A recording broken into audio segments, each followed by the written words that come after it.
ผลการแข่งขันตีคีในงานบุญนมัสการพระธาตุหลวงจันทร์ประจำปี2025นี้ทีมปัจจสนชนะทีมพนักงาน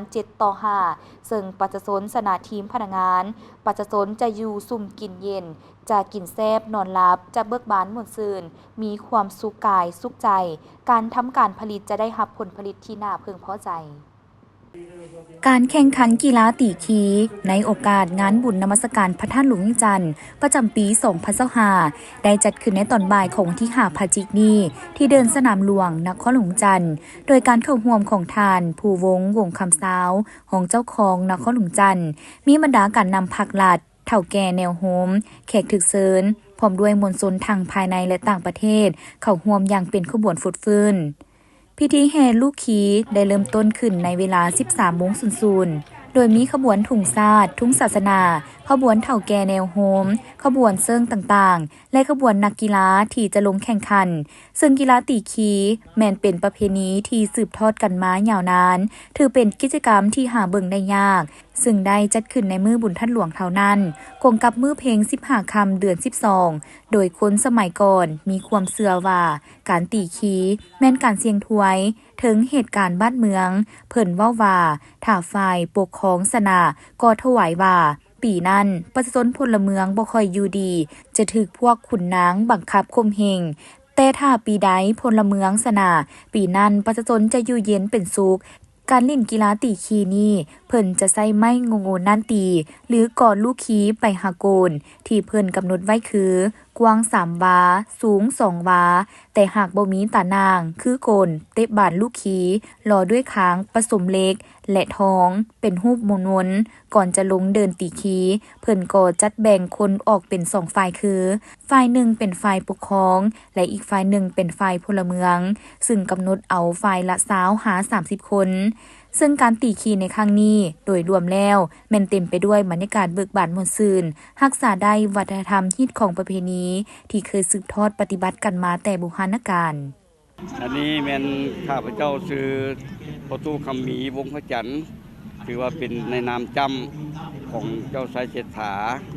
เพื่อเป็นต่างหน้าให้พ่อแม่ประชาชนเบิดเมืองสายเศรษฐานี่แหละฉะนั้นจึงว่าฮอดช่วงระยะนี้เป็นเดือน12เพลงแม่นเป็นพิธีกรรมของกีฬาผู้ฮานมาแต่ใดว่าซั่นแต่พ่อแต่แม่แต่ปู่ย่าตายายพุ่นล่ะอันนี้ซึ่งว่าเฮ็ดเก่าของหลังก็บ่ได้ปะบ่ได้ลาเฮ็ดเก่ามีไปจนถึงปัจจุบันนี้ก็จะได้นำพาเพราะว่าอิงใส่ทั้งการจะทั้งภาคทั้งรัฐเพิ่นชี้นำพาเพิ่นได้เอาใจใส่เพื่อติดตามให้ทั้งพวกเฮานี่เฮ็ดพิธีกรรมกีฬาตีคีนี่จนถึงปัจจุบันนี้ฉะนั้นจึงว่าก่อนสิเฮ็ดกีฬาตีคีนี่เพราะว่ามันก็มี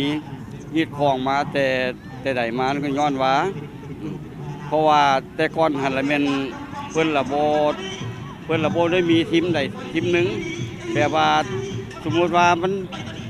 พนักงานนี่100 คนที่ประชาชน100 คนที่ถือว่าลงบัดเดียวเพิ่นจะตีบัดเดียวเลยนี่น่ะบัดเดี๋ยวนี้จึงว่าการจะตั้งพรรครัฐเฮาถ้าว่าลงหลายจังซั่น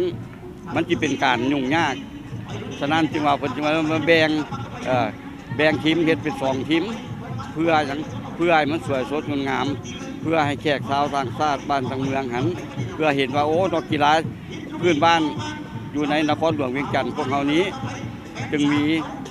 ลิ้นแบบสวยสดงดงามเพื่อเฮ็ดตามฮีดที่ตามของพ่อแม่ที่ได้ระบุมาแบบนั้นผ่านการแข่งขันผลปรากฏว่าฝ่ายประชาชนสามารถเอาชนะฝ่ายปกครองด้วยคะแนน7-5หมายความว่าประชาชนจะอยู่เย็นเป็นสุขตามความเชื่อที่เคยสืบทอดกันมาเจ้าท่านผู้ชมต่อจากพิธีตีคีในงานบุญนมัสการพระธาตุหลวงเวียงจันทร์และพร้อมเดียวกันนี้จะนำท่านผู้ชมมาติดตามรับชมบุญนมัสการพระธาตุหลวงเวียงจันทร์แม่นเป็นบ่อนเต้าโฮมความสามัคคีของคนลาวทั้งชาติเป็นศูนย์รวมในการรักษาวัฒนธรรมฮิตของประเพณีอันดีงามและที่ปฏิบัติสืบทอดกันมาหลายหุ่นคนและเจริญหุ่งเหืองคู่กับเมืองลาวตลอดไป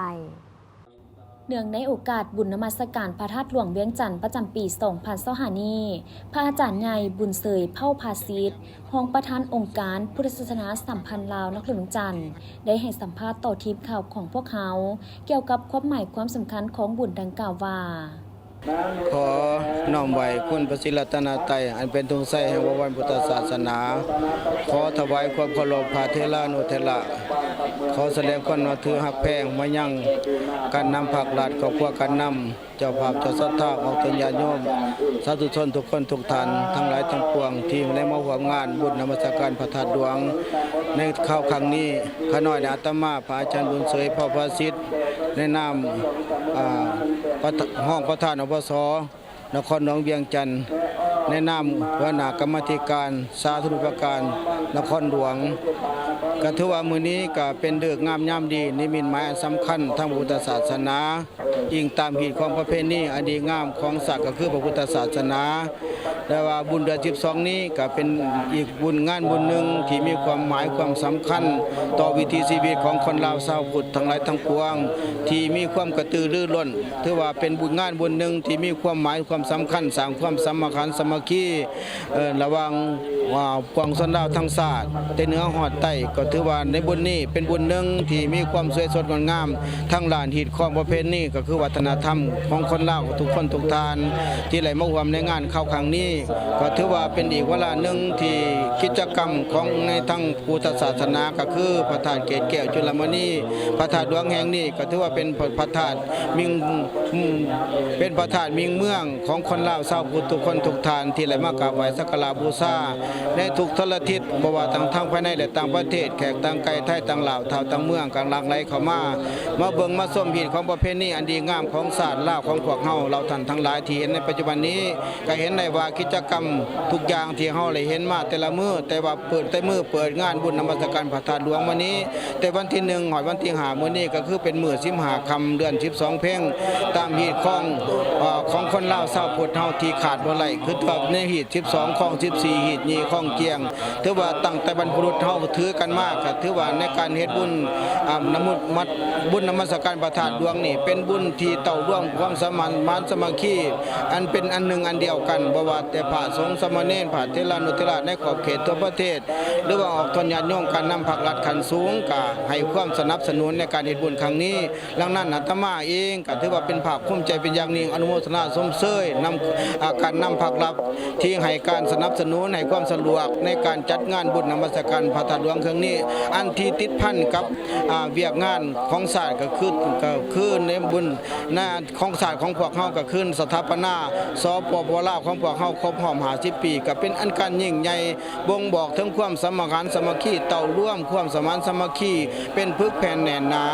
จึงเฮาจึงว่าเพิ่นว่าคำโบราณเพิ่นจึงบอกไว้ว่าเบิดหน้ายังทงเบิดลงยังเราเบิดเฒ่าเก่ายังลูกยังหลานมาเพื่อไหลยังทาบักน้ำเต่าแตกยังสายพ่อแม่ตายยังลูกอันนี้หีตของประเพณีอันดีงามของพวกเฮาที่บรรพบุรุษเฮาสร้างไว้ก็คือพระธาตุเจดีย์แห่งนี้ที่เฮาเห็นแต่ละปีก็ถือว่าเป็นการที่ออกต้นญาติโยม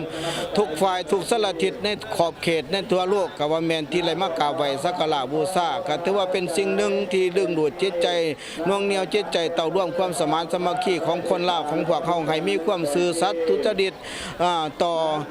ประเทศชาติบ้านเมืองก็คือต่อการนำภาครัฐก็คือต่อพระพุทธศาสนาก็ถือว่าเป็นวันหนึ่งที่มีความสวยสดงดงามทั้งหีตของประเพณีที่ว่าหาเบิ่งได้ยากเว้ารวมแล้วบุญนมัสการพระธาตุหลวงถือว่าเป็นปางบุญใหญ่ของชาวลาวซึ่งจัดขึ้นในทุกๆปีเป็นบ่อนเต้าโฮมความสามัคคีของคนลาวทั้งชาติเป็นศูนย์รวมในการรักษาวัฒนธรรมฮีตของประเพณีอันดีงามที่ปฏิบัติสืบทอดกันมาหลายหุ่นคนซึ่งแสดงให้เห็นถึงความมีจิตใจเลื่อมใสศรัทธาในองค์พระธาตุก็คือพุทธศาสนารวมทั้งบรรพบุรุษที่ได้สร้างพระธาตุหลวงอันงดงามนี้ให้คนรุ่นหลังได้สืบทอดและปกปักรักษาเป็นปูชนียสถานอันล้ำค่าของชาติแสดงให้เห็นถึงศูนย์รวมแห่งน้ำใจสามัคคีปองดองของประชาชนบรรดาเผ่า